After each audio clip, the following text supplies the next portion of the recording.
నా లైఫ్, ఆమె నా ప్రాణం అని చెప్తున్నాడు కదా. ఇప్పుడు ఆమె ఒక విడాకులు ఇచ్చిన మహిళ అని చెప్పి వస్తుంది వార్తలు, పిల్లలు ఉన్నారు, అయితే కూడా ఇతను ఆమెను ఇష్టపడ్డాడు, ఆమెతో సహజీవనం చేస్తున్నాడు అంటే నాకు కొంచెం గొప్పగానే అనిపించింది. కానీ వయసులో ఆమె కొంచెం పెద్దది ఇతని కన్నా, అయినా కానీ అతను ఇష్టపడి వాళ్ళిద్దరూ కలిసి ఉంటున్నారు అనేది నాకు కొంచెం మంచిగానే అనిపించింది. కానీ ఎప్పుడు మంచిగా అనిపిస్తుంది? అతను ఇంకొక బంధంలో లేనప్పుడు. ఈ బంధంలో ఉండి అటు వెళ్ళాడు కాబట్టి అతనిది విపరీత మనస్తత్వం. పైగా అతను ఒక సైకోలాగా బిహేవ్ చేస్తాడని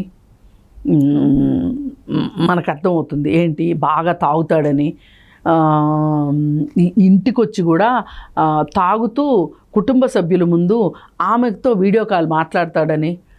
ఇదంతా ఒక మానసిక హింస అండి ఆ భార్యకి. అసలు నేను అంటాను, ఇంత హింసించే భర్తతోటి ఉండొద్దు. మనం ఎందుకు మన వ్యక్తిత్వాన్ని చంపుకుని ఇలాంటి భర్తలతో ఉండాలి? కానీ చాలామంది భార్యలు ఆలోచించేదంటే పిల్లలు ఉన్నారు, పిల్లల దగ్గర వచ్చేటప్పుడు ఆగిపోతారు, తమను తాము శిక్షించుకోవడానికి సిద్ధమైపోతారు. ఈ పిల్లలకు తండ్రి ఎట్లా? నేను పిల్లలకు తండ్రిని లేకుండా చేయడం ఏంటి? రేపు సమాజం ఎలా, రేపు మన పిల్లల్ని సమాజం ఎలా చూస్తుంది? కానీ వీళ్ళు అనుకుంటారు, అంటే వాళ్ళకున్న పరిమిత జ్ఞానంలో వాళ్ళు అలా అనుకోవడంలో తప్పు లేదు. కానీ ఇలాంటి హింస, కుటుంబ హింసల మధ్య పెరిగే పిల్లలు కూడా ఆరోగ్యకరంగా ఏం పెరగరు. మానసిక ఆరోగ్యం వాళ్ళకు కూడా ఏమీ బాగుండదు. మనం ఎన్నో ఎగ్జాంపుల్స్ చూసాం. పదే పదే ఒకే ఫ్యామిలీ గురించి మాట్లాడడం కూడా కరెక్ట్ కాదు. కానీ చాలా ఫ్యామిలీల్లో, ఇవాళ సెలబ్రిటీ ఫ్యామిలీల్లో చూస్తున్న వ్యవహారాలన్నీ చూస్తూ ఉంటే ఈ డబ్బు తాలూకు ఉన్న సంబంధాలు వాటి వికృత రూపాలకి వాళ్ళ పిల్లలు బలవుతున్న వాళ్ళు చాలామంది ఉన్నారు. మరి అందుకే ఎవరైనా ఆలోచించాల్సింది ఏంటి అంటే, విడాకులు అనేది మన జీవితంలో ఒక భాగం మాత్రమే. పెళ్ళి ఒక భాగం ఎట్లాగో విడాకులు కూడా ఒక భాగం. ఆ భాగంగా చూడండి మీరు. అదేదో మోయలేని భారంలాగానో లేకపోతే ఇంకోటో అనుకోవద్దు. ఎందుకంటే మీకు ఒక రోడ్డు క్లియర్ అవుతుంది. ఇప్పుడు బలవంతంగా ఒక బంధంలో ఉండే కన్నా ఇప్పుడు శిల్ప ఉన్నారు, అదే ఈమె గనక ఈ సంవత్సరమో క్రితం సంవత్సరం అంతకుముందు సంవత్సరమో అతనితో విడాకులు తీసుకుని ఉన్నట్లయితే గనక ఇవాళ అతని మృతి గురించి ఆమె అంత బాధపడాల్సిన అవసరం ఉండేది కాదు. ఆమెకు కూడా ఒక క్లారిటీ వచ్చి ఉండేది. ఆమె ఈలోపు ఒక వృత్తిలోకి వెళ్ళుండేది, చూసుకునేది. ఇప్పుడు పెళ్ళి ఎంత మన లైఫ్ని సెటిల్ చేస్తుంది అనుకుంటున్నామో, కొన్నిసార్లు విడాకులు కూడా సెటిల్ చేస్తాయండి జీవితాలని. ఒక క్లారిటీ వస్తుంది. ఇప్పుడు నేనేం చేయాలి, నేను ఎలా ఉండాలి, నేను ఇంకొక బంధంలోకి వెళ్ళాలా, లేదు ఇలాగే ఉండాలా, నేను ఇలాగే ఉంటూ నా పిల్లల్ని చూసుకోవాలా, ఇలా ఆమె లైఫ్ని ఆమె స్ట్రక్చరైజ్ చేసుకుంటుంది. కరెక్ట్. చేసుకోవడానికి విడాకులు అనేది చాలా అవసరమైన విషయం. ఎప్పుడు ప్రతి ఒక్కళ్ళు విడాకులు తీసుకోమని చెప్పట్లా. ఇలా పొసకదు అనుకున్నప్పుడు మీరు అసలు పెళ్ళిళ్ళకి ముందే ప్రీ మ్యారిటల్ కౌన్సిలింగ్కి వెళ్ళడం కరెక్టు.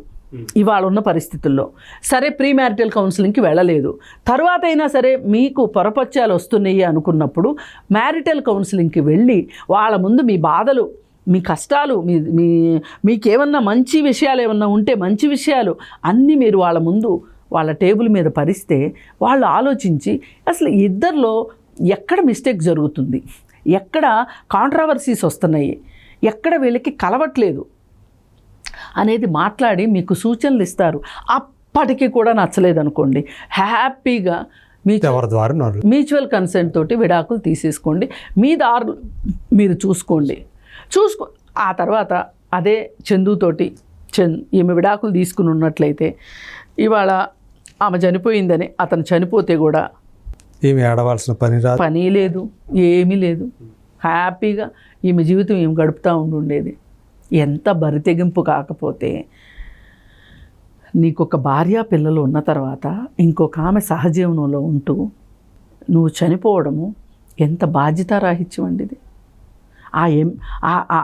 ఆ ఎంచుకున్న మార్గం, చావు అనేది, ఆత్మహత్య అనేది ఎంత దుర్మార్గమైన చర్య అసలు ఆ కుటుంబానికి. కరెక్ట్. అంటే ప్రేమ, చంపేంత ప్రేమ, చచ్చేంత ప్రేమని అసలు ఒప్పుకోకూడదండి. అది అసలు ప్రేమే కాదు, అది ఒక నిర్ణయం. ఆ నిర్ణయానికి మీరు ప్రేమ అని పేరు పెడుతున్నారు. అది నిజానికి దారుణమైన నిర్ణయం. దానికి మీరు ప్రేమ అని పేరు పెడుతున్నారు. అది చంపేంత చచ్చేంత ఇష్టాలు ఎప్పుడు కూడా జీవితంలో కరెక్ట్ కాదు. మీరు కొంచెం సంయమనంతో నేను చేసే ఈ పని 1-4 సార్లు ఆలోచించి, అంటే ఏదైనా ఒక మీమాంస వచ్చినప్పుడు ఒక మందు బాటలు పెట్టుకొని మీరు చర్చించారనుకోండి, పరిష్కారం ఏం దొరుకుతుంది? దొరకదు. ఏదైనా ఈ విషయంలో ఒకళ్ళు నిష్ణాతులు అనుకున్న వాళ్ళ ముందు కూర్చొని మీ అంతరంగాన్ని పరిస్తే మీకు చెప్పే సలహా మీకు చెప్తారు. అందుకే ఇవాళ మన ఈ పెరిగిన స్వేచ్ఛ పెరిగింది అనుకుంటున్నాం, వ్యక్తిత్వాలు పెరిగిపోయినాయి, వ్యక్తిత్వవాదం పెరిగిపోయింది, ఎవరికి వాళ్ళకి ఇండివిజువాలిటీ పెరిగిపోయింది, ఇండివిజువలిజం వచ్చి ఎవరి అస్తిత్వం వాళ్ళది అన్నట్టు మాట్లాడుకుంటున్నారు కదా. ఇవన్నీ ఎక్కడికి దారితీస్తున్నాయి అనుకుంటే, ఒకప్పుడు మనం అందరం ఒక చాయిస్ కోసం పోరాడిన మనుషులు అండి. ఒక చదువు కోసము, ఒక తిండి కోసము, ఒక ఉద్యోగం కోసము, ఒక మాదిరి బట్టల కోసము, ఒక ప్రతి దాని కోసం పోరాటంగా ఉండేది. ఒక ఛాన్స్, అది జీవితంలో ఛాన్స్ కోసమే ఎదురు చూసిన మనుషులు మనం అందరం. కానీ ఇవాళ మన పిల్లల దగ్గరికి వచ్చేసరికి ఏమైపోయిందంటే ఒక చాయిస్కి వెళ్ళిపోయింది. ఒక కంఫర్టబుల్ లెవెల్కి వెళ్ళిపోయారు వాళ్ళు. హ్యాపీగా అన్ని వాళ్ళకి అందుబాటులోకి వస్తున్నాయి. ఒక ఛాన్స్ కాకుండా ఒక చాయిస్కి ఎప్పుడైతే జీవితం వెళ్ళిపోయిందో ఇలాంటి వెర్రితలలు వస్తున్నాయి. అందుకని వీటిని ఖచ్చితంగా కూకటి వేళతో పీకాల్సిందే. అంటే ఇప్పుడే వచ్చాయా వివాహేతర సంబంధాలు? ఒకప్పుడు ఎప్పుడు లేవా అంటే ఎప్పుడూ ఉన్నాయి. కానీ ఇంతకు ముందంతా ఎలా ఉండేది అంటే సొంత కుటుంబాన్ని వదిలిపెట్టుకునేలాగా ఉండేవి కాదు. ఆ భార్య కూడా భర్త వివాహేతర సంబంధాలని, అది నేను కరెక్ట్ అని నేను అనను కానీ, ఆమోదయోగ్యంగా ఉండేది. అలా అంటే అప్పుడు ఆ విధంగా మేనేజ్ చేసేవాళ్ళు. స్ట్రక్చర్ అలా ఉండేది. మళ్ళీ మనం ఇతని నుంచి బయటకు వస్తే మనకు కష్టమైపోతుంది కాబట్టి అతని నీడలోనే ఉందామని అప్పట్లో ఆడవాళ్ళు అనుకునేవాళ్ళు. వాళ్ళిద్దరి మధ్య సన్నిహిత సంబంధం లేకపోయినా కానీ ఒక భద్రతగా ఫీల్ అయ్యేవాళ్ళు అప్పట్లో. ఇప్పుడు అది అంతా మారిపోయింది, అదంతా కూడా. అండ్ ఏది ఏమైనా ఒక పురుషుడు చాయిస్ కోసం వెళ్ళడం అనేది మట్టుకు నష్టాన్ని ఇస్తుంది తప్పితే కుటుంబానికి. పెళ్ళి అనేది ఒక ఛాన్స్ అండి. వివాహేతర సంబంధం అనేది ఒక చాయిస్. నువ్వు ఛాన్స్లో ఉంటావా చాయిస్లో ఉంటావా అనేది నీ బుద్ధిని బట్టే ఉంటుంది. నీ బుద్ధి ఏ రోజైతే వక్ర మార్గం పడుతుందో ఆ రోజే నువ్వు చాయిస్ల కోసం వెళ్తావు. ఎందుకంటే ఈ సందర్భంగా మనం మాట్లాడుకుని తీరవలసిన విషయం కూడా నరేష్ విషయం చూసుకుంటే, సినిమా యాక్టర్ నరేష్ విషయం. ఒక పెళ్ళి చేసుకున్నాడు, ఒక ఛాన్సు, విడాకులు అయిపోయినాయి, ఒక బాబు. మళ్ళీ రెండో పెళ్లి చేసుకున్నారు అంటే అక్కడ విడాకులు ఇచ్చారు. మళ్ళీ రెండో పెళ్లి చేసుకున్నారు, ఒక బాబు, మళ్ళీ విడాకులు ఇచ్చారు. So line clear. మళ్ళీ ఇంకొక ఆమెను పెళ్లి చేసుకున్నారు, ఒక బాబుని కన్నారు. కన్న తర్వాత విడాకులు ఇవ్వకుండా ఇంకొక మహిళని పెళ్లి చేసుకుంటాను అని ఆయన ఊరూరు చాటింపు వేస్తూ సోషల్ మీడియా మొత్తం వాళ్ళే వార్తలు చేసుకుంటూ మళ్ళీ ఆ బంధాన్ని కూడా ఒక పవిత్రమైన బంధంగా చూపించుకోవడం కోసం కొంత డబ్బు ఖర్చు పెట్టి సినిమా తీసి డబ్బులు ఉన్నాయి కాబట్టి ఈ చెయ్యడము, ఇలాంటివన్నీ ఎలా ఉన్నాయి అంటే సమాజానికి చాలా రాంగ్ సిగ్నల్స్ వెళ్తాయి. ఇలా చెయ్యాలి అనుకున్న వాళ్ళకి ఒక ఊతాన్ని ఇస్తాయి. కానీ ఇది కరెక్ట్ కాదు అనే ఒక కౌంటర్ మట్టుకు సమాజంలో రావాల్సిన అవసరం ఉంది. అంటే ఒక సోషల్ యాక్టివిస్ట్గా అంటే సమాజం అనేది అంటే తప్పుడు వైపు కాకుండా ఒక సక్రమమైన మార్గంలో, సవ్యమైన మార్గంలో ఉండాలి. ఇలాంటి వాటిని సవ్యమైన మార్గంలో ఉండాలండి ఖచ్చితంగా.